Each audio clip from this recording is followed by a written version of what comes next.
Welcome to Off the Score. I'm uploading my first ever YouTube video, which I'm incredibly excited to share with you all. And I've been racking my brain trying to think about what exactly it is that I want to share with all of you. And the thing that I keep coming back to over and over is the concept of how important scales are. I think scales are great for unlocking one. If you want to learn music on the page, read notes or really understand what you're playing as a piano player, understanding your scales is a great way to start that.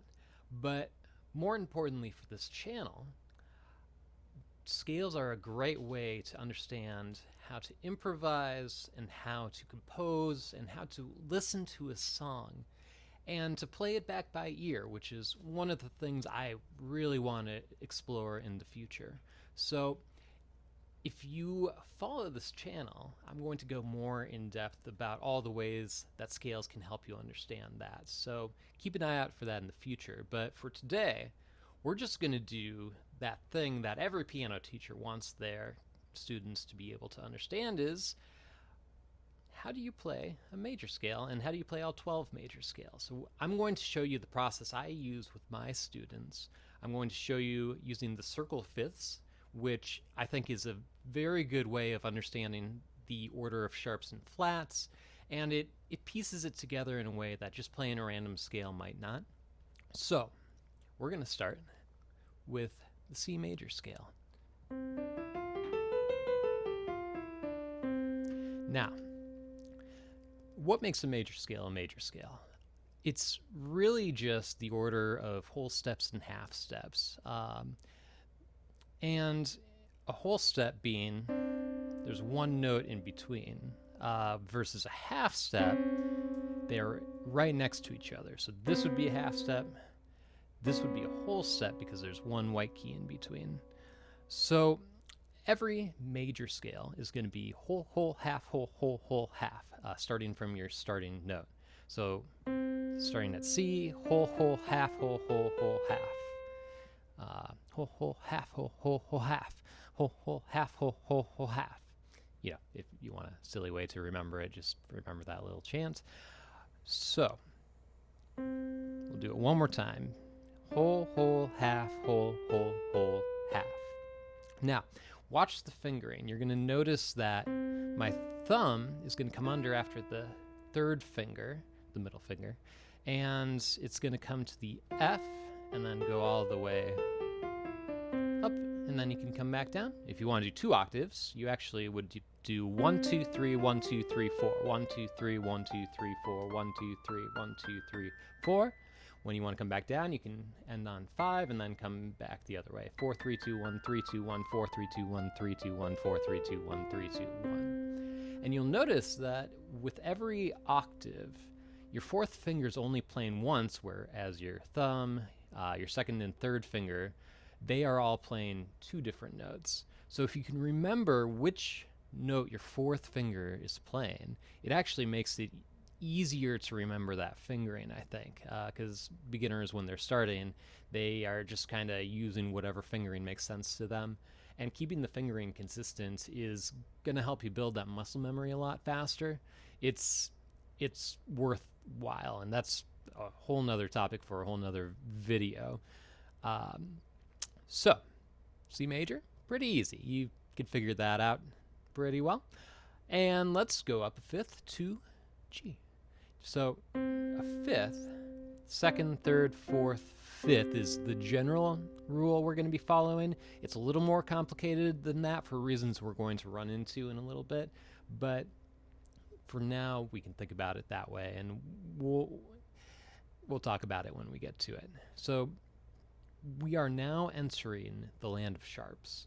So every time we go up a fifth, what's going to happen is we're going to add a sharp to our scale, and it's going to be the second to last note. So the one you want to remember is F sharp. So it's the same fingering.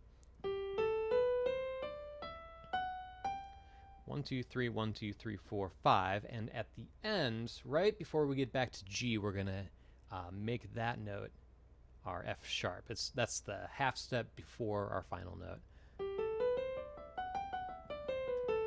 And you can keep going up and down just like we did with the C major scale if you want. 1, 2, 3, 1, 2, 3, 4, 1, 2, 3, 1, 2, 3, 4, 1, 2, 3. And what's nice about, as we follow this progression, let's go up a fifth again. You can also go down a fourth. It ends up, it's the exact same thing, second, third, fourth. So D major, we're actually going to keep our F sharp, and now we're going to add a C sharp as well.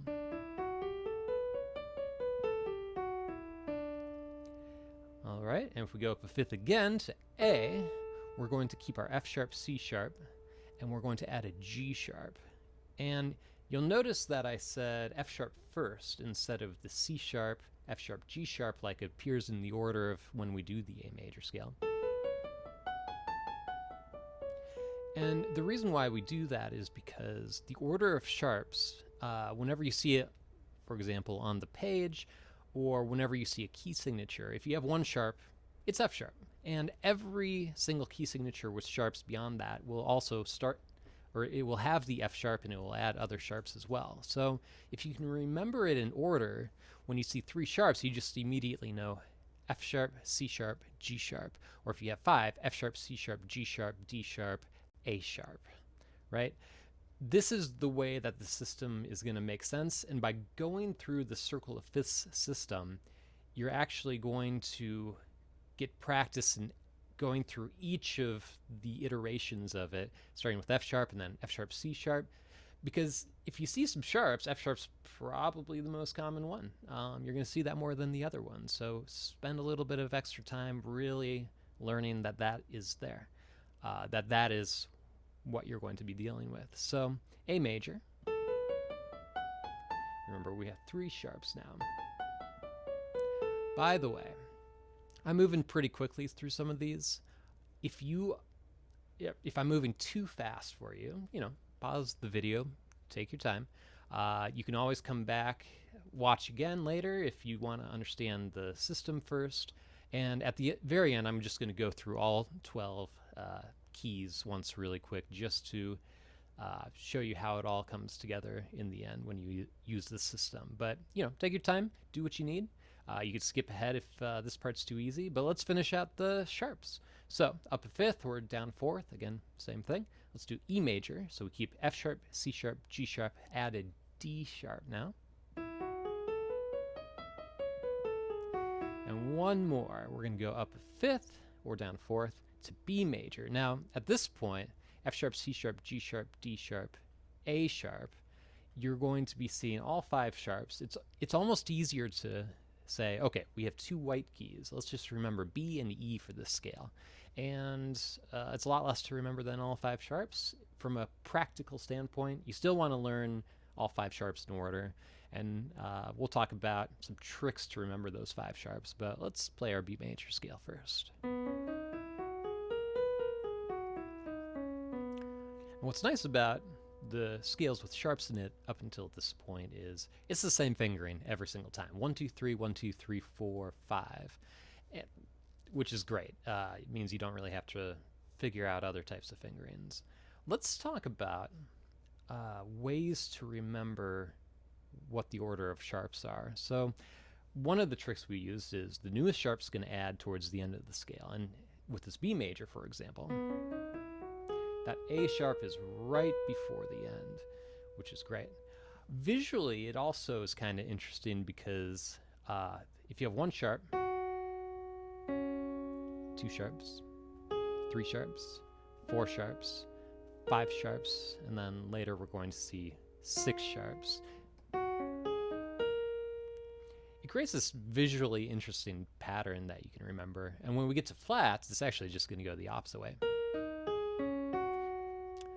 And then another really interesting feature is we've been going up fifths for every single scale, right? C to G is a fifth.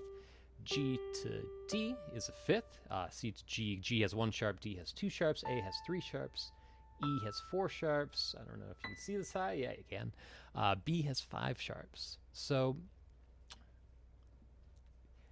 in addition to that, the order we add sharps, the first one is F sharp, and the second one is C sharp, the third one is G sharp, and D sharp, and visually it looks very similar to what we just did. A sharp, E sharp, we'll talk about that. These are all a fifth apart as well. Just a handy little feature about the circle of fifths, that every time you go up a fifth, the sharp that's added is up a fifth from the previous sharp. So there's a lot of ways that you can think about this. Think about whatever works best for you, whether that's remembering whole, whole, half, whole, whole, whole, half, or whatever else. Students learn differently. Find what works best for you. So let's go to the flat scales now. So we started with C, and when we went up a fifth, we added a sharp. We're going to do the same thing, but going down a fifth. Going down a fifth is going to result in F major, and F major is going to have one flat. So like before with F sharp, the F sharp that we had to remember, we have to remember our B flat for this scale. So let's play it once, and one of the things we're going to figure out very quickly, trying to put your thumb underneath doesn't really work very well. It doesn't fit the hand. So our fingering is going to change. 1, 2, 3, 4, 1, 2, 3, 4. And we're actually going to end on 4 if we want to keep going. 1, 2, 3, 4, 1, 2, 3, 1, 2, 3, 4, 1, 2, 3, 1, 2, 3, 4, 1, 2, 3, 4 to end it, and then reverse it going back.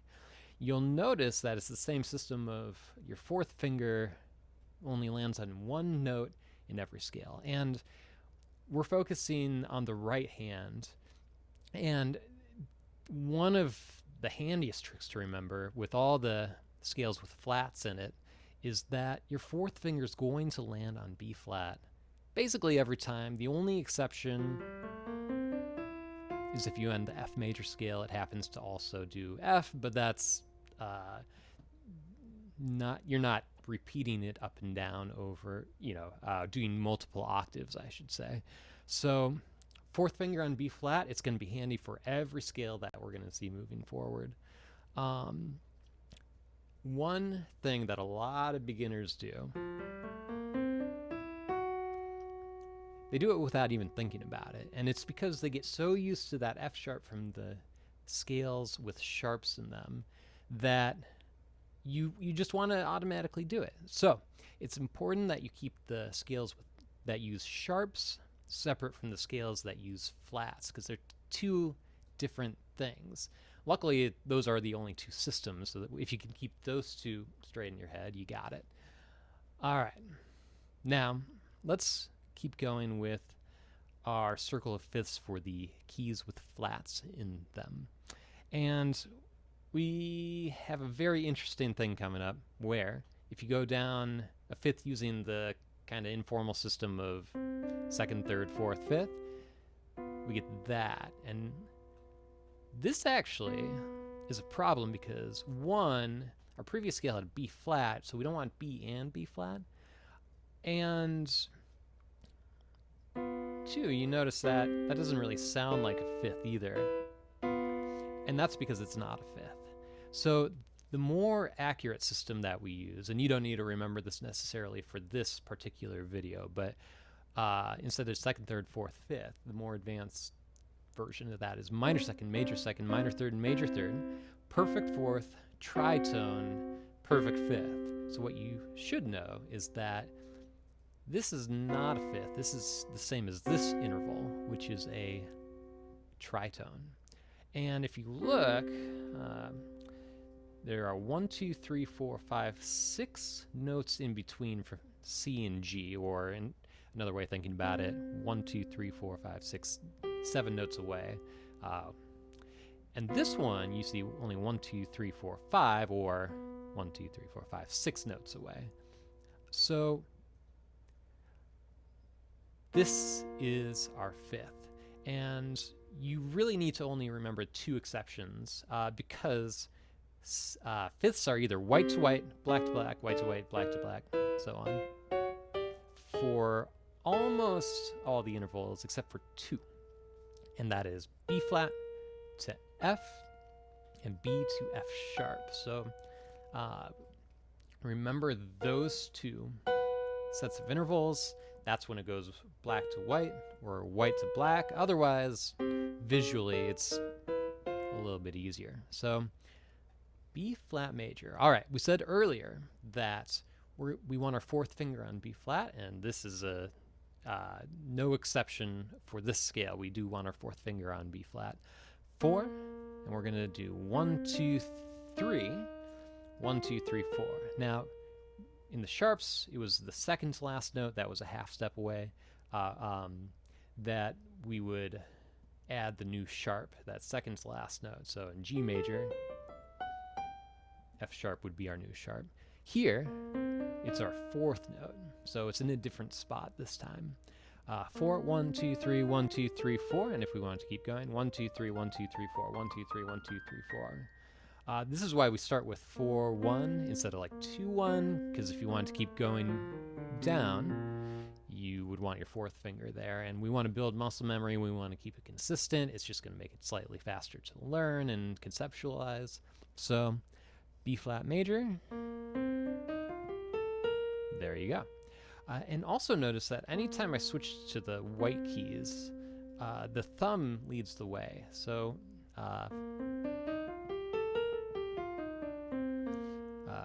when we're up here, it'll do that. Your thumb is the finger that you want to pivot on, basically. And if you're pivoting from another finger, it's normally to the thumb. It's just, if that's how the hand essentially works best on the piano. So, all right, I'm going to keep going, otherwise I'm going to be talking this whole time. Let's go down a fifth, E flat major. So we keep B flat from before, we keep our E flat from before. Our new flat is the fourth note. It is an A flat. All right, we'll keep going. Down a fifth or up a fourth. We'll go up a fourth this time. A flat major. We're going to start 3, 4. Again, fourth finger landing on that B flat. 3, 4, 1, 2, 3, 4, 1, 2, 3. Apologize. Let me try that again. 3, 4, 1, 2, 3, 1, 2, 3. You notice our new flat is D flat. So B flat, E flat, A flat, D flat. That's our new one for the A flat major scale. And it just happens to spell the word bead, just kind of a quirk of it. Another way you can remember it. So let's go down another fifth from A flat to D flat. Now we're at 5. B flat, E flat, A flat, D flat, G flat is our newest flat. And this is much like the B major. You just remember your two white keys. In this case, it's C and F. So 2, 3, 1, 2, 3, 4, 1, 2. All right. So that makes 11 of our 12 scales. And you might get to this point and think, okay, we've had 5 sharps. We've had 5 flats. How do we do 6 sharps or 6 flats? Because that's the next one for either sharps or flats. The note we haven't started our major scale on is this F sharp or G flat. And let's talk through it. Let's start with sharps, just because we did those first. F sharp, G sharp, A sharp, B, 2, 3, 4, 1, C sharp, D sharp, F, F sharp. Okay, that we don't want because we don't want F and F sharp. You can just imagine how that would look on the page. Because it would be the same line or space for F and F sharp, so you would have to specify every single time I want an F sharp versus I just want an F. So okay, let's try and get around that. Let's call it G flat major. G flat, A flat, B flat, B. Okay, we just ran into the same problem, right? So the way we get around that is for the sharps we call it an E sharp, D sharp, E sharp, F sharp. Or with the flats, we call it a C flat. B flat, C flat, D flat. And it's one of those things that seems silly. It's like, why didn't they figure out a better system? It would be very challenging to create a better system than what they've done without completely changing how the piano works or how music notation works. There's some very interesting videos on YouTube if you're really curious about it. But it really is probably one of the best ways we can approach it. It's annoying at first, but you'll get used to it. So there you go. That is all 12 major scales. And we can use these major scales to learn other scales in the future. So when you play a C major scale, it's if you go down a minor third, minor second, major second, minor third, A minor, A natural minor is the same scale, it just starts on A. Or if we go back to C major and you take out the 4th and 7th note, that's the pentatonic scale. Or if you take your C major scale and you lower the 7th note, that is mixolydian. And I mean, there's a lot of scales out there, so we're not going to go through them all. But you get the idea. You can use this as a jumping off point to figure out other scales if you just know the one trick to get to that next scale. So, okay. I said at the beginning we would go through, and we're just going to rapid fire through all 12 scales, and we're just going to do it in the exact same order we just did it. So C major, up a 5th, G major, 1 sharp, F sharp. Up a 5th or down a 4th, D major, 2 sharps, F sharp, C sharp. Up a 5th, A major, 3 sharps, F sharp, C sharp, G sharp. Up a 5th, E major, F sharp, C sharp, G sharp, D sharp. Up a 5th, B major, all the black keys, F sharp, C sharp, G sharp, D sharp, A sharp, and we keep B and E as your 2 white keys. F sharp major, we'll slightly change the order. F sharp, C sharp, G sharp, D sharp, A sharp, E sharp. And you can think of the 2 white keys as B and F this time, even though it's really an E sharp, or when we're in flats, it would be a C flat. Just practically speaking, thinking of it as B and F is just a little bit quicker. You still want to learn the E sharp and the C flat, but let's go to the flat key. So C major scale, down a 5th, F major. Down a 5th or up a 4th, B flat major. Down a 5th or up a 4th, E flat major. Down a 5th, A flat major. Oh, and I've been not saying the flat, so let's do that. B flat, E flat, A flat, D flat. And then down a 5th, D flat major, B flat, E flat, A flat, D flat, G flat. And down a 5th, G flat major, B flat, E flat, A flat, D flat, G flat, C flat. And there you have it. Those are your 12 major scales. I would go through and just try and replicate that system. Try and say the order of sharps and flats as they arrive. So just like I did, do it in the order that each sharp appears. So F sharp first, then F sharp, C sharp, and go over it until you're comfortable with it. At that point, once you feel like you can go through all 12 no problem, try and just pick a random note, see if you can remember the scale. Do that a bunch of times, but if you can learn these inside and out, it's gonna help your musical journey, and it's gonna make it a little bit easier to follow along with some of the logic of what I'm doing in future videos, should you happen to watch. And I do plan to do some very fun, entertaining things, so you'll just have to stay tuned for that. All right, to end the video, I'm going to end the video like I plan to do in future videos.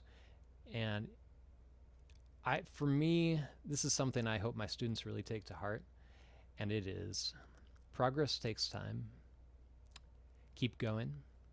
It's worth it.